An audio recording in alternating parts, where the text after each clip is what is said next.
NBA fans, we know how great Zion Williamson is, but with all the things that's been going on with him, is this a make or break season for Zion Williamson? I'm going to talk about it plus a little bit more right after this. Thank you for tuning in to the number one place for your basketball fix, NBA Central, hosted by the Cognac Boys.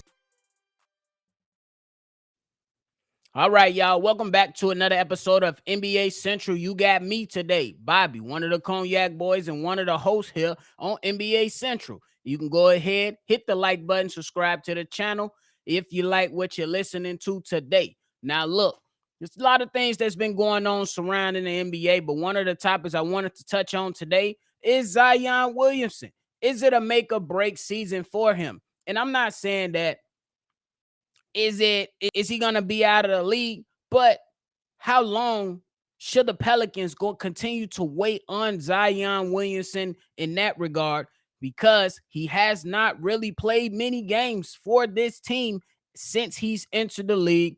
And I'm not one to believe he's a bust, but his performance so far has been underwhelming for real. Definitely has been underwhelming. He has not been able to stay on the floor for long periods of times, but we do know what he can bring to the game, and that's power, that's excitement, and he has a lot of talent. We just want to see this guy get healthy and be able to perform and play basketball. In year one, Zion Williamson only played 24 games. In year two, he went up. He played 61 games. In year three, he didn't play at all. And then in year four, he only played 29 games. His career averages are pretty damn good. About 26 points per game, giving you about 4 assists per game, and then 7 total rebounds so far in his young NBA career, while giving you 69% from the free throw line, giving you an efficiency of 61%. And man, it's a lot to be desired because this guy's still giving you 60% from the field in total. And it's unfortunate because I feel like these guys right here, the New Orleans Pelicans, they have a very solid team, and all they're missing is their guy who could potentially be a superstar in this league. I know there might be some people that place him as a superstar in this league. I'm not ready to do that because he has not been on the floor. I believe he has all the tools, everything necessary to be a dominant force in this league, to be a superstar, to be a transcendent player. The problem is, as we just mapped out, he's not on the floor. And I understand in year three, he did not play the entire season, and he kind of pushed back towards his organization by not letting them play in year three and in year four. And it's kind of like a battle between him and what the organization is doing. They kind of want to let him get his feet together, let him work on his body.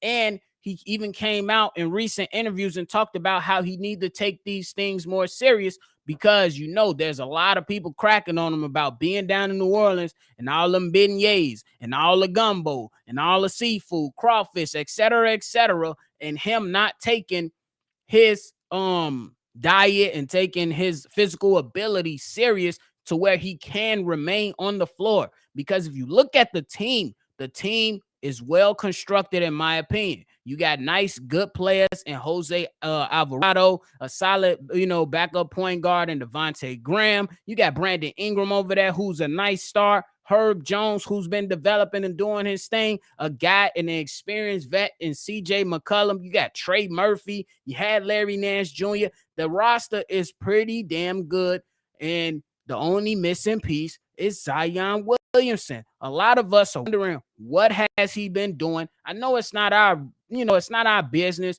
but as fans of the game, we want to see spectacular players be able to play on the basketball court. You know what I'm saying? The numbers don't lie. This guy, he's a very, very capable. He's very, very capable. He just is not on the court.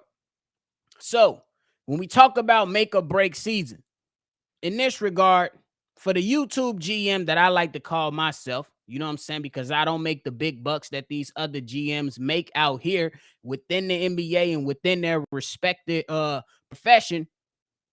is it gonna be time to where we got to give up on this guy and he needs a change of scenery? You know what I'm saying? And I don't want to dig too much into this guy's personal life, but we heard a lot more about him, handling his business off the court with certain things and certain people versus what he has been able to do on the court. And that's the problem. I don't care about Zion Williamson's personal life. I don't want to dive into Zion Williamson's personal life. I want to see this guy perform on the basketball court. And I'm starting to come to those terms to where, man, a change of scenery might be the best for him. You know what I'm saying? We heard speculation saying that guys can put, different trade packages together and maybe, like, I don't know, it was some crazy report, maybe just a rumor out there that said maybe he can get to Detroit. I don't see that type of thing happening, but you never know, because we also heard that New York has some interest in him, and he kind of wanted to go to New York initially in the first place. It's kind of those things that have been percolating around the NBA and within these conversations and these platforms to say, man, should Zion Williamson be looking for a change of scenery? And that's something that organization within the New Orleans Pelicans will have to decide on their own. But what are they going to be willing to accept in return for Zion Williamson? Because one thing that'll bite you in your backside is if you give him up, you didn't get a lot for him. He goes on, he finds his way to be able to at least play 70 games per year or something like that. And he turns out to be what we all think he could be. And that's a spectacular player on a superstar status. That's where I see him. And that's where many other people feel like where he can get to.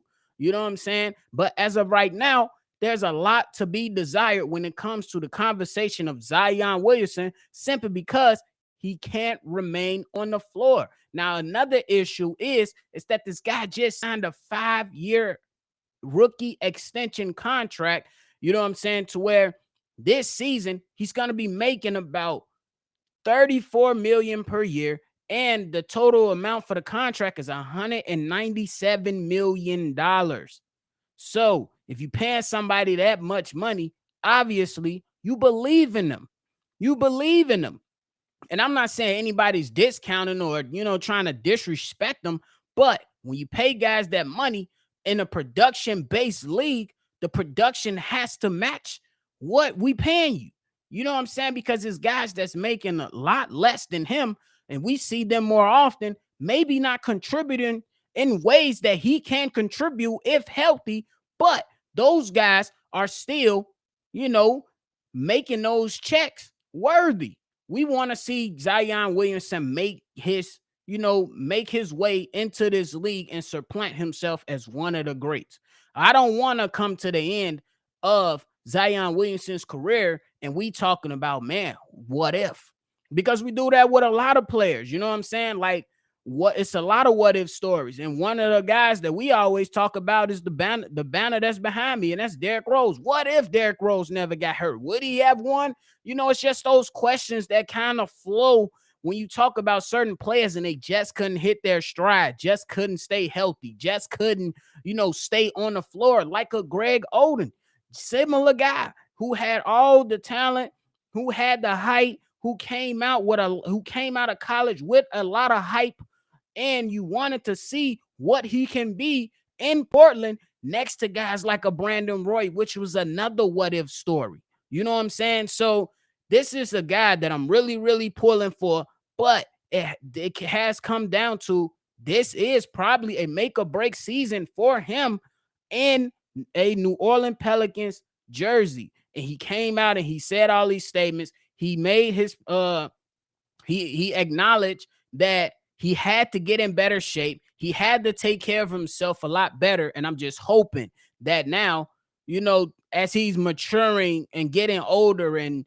trying to surround himself by more and greater mentors and NBA vets, as he stated during his interview, we hope that he can turn that corner, get right, and go ahead and string together some nice seasons to where he can go ahead and definitely be in the conversation as being one of the greatest players in this game. because he has everything that you ask for in a player. He has the determination, he has the ferocity, he has the power, he has the energy when he's dunking on people's head and yelling on them and flexing on them. That's the type of things you want to see within the basketball game and overall within a season. So we got to see him, because if not, the pressure will still continue to rise, and then the questions and the decision making things that come about within that front office, these guys will have to figure it out at some point, or let them go at some point. So that's it for today. I had to just go ahead and put this quick hitter out there for y'all to talk about Zion Williamson. Y'all hit the comment box. Let me know, is this a make or break season for Zion Williamson? I understand the difficulty when it comes to the contract they just gave him, but anybody can be moved in this NBA. It just takes two sides to agree, and it has to be some type of thing that's working for both organizations. And I hope that Zion Williamson can do it down there in New Orleans. But if not, I hope that he can still get his career on track. So y'all hit the comment box below. Let me know how y'all feeling about everything, and we going to continue to rock out. Before you go, hit the like button, subscribe to the channel, and we going to catch y'all on the next one for sure.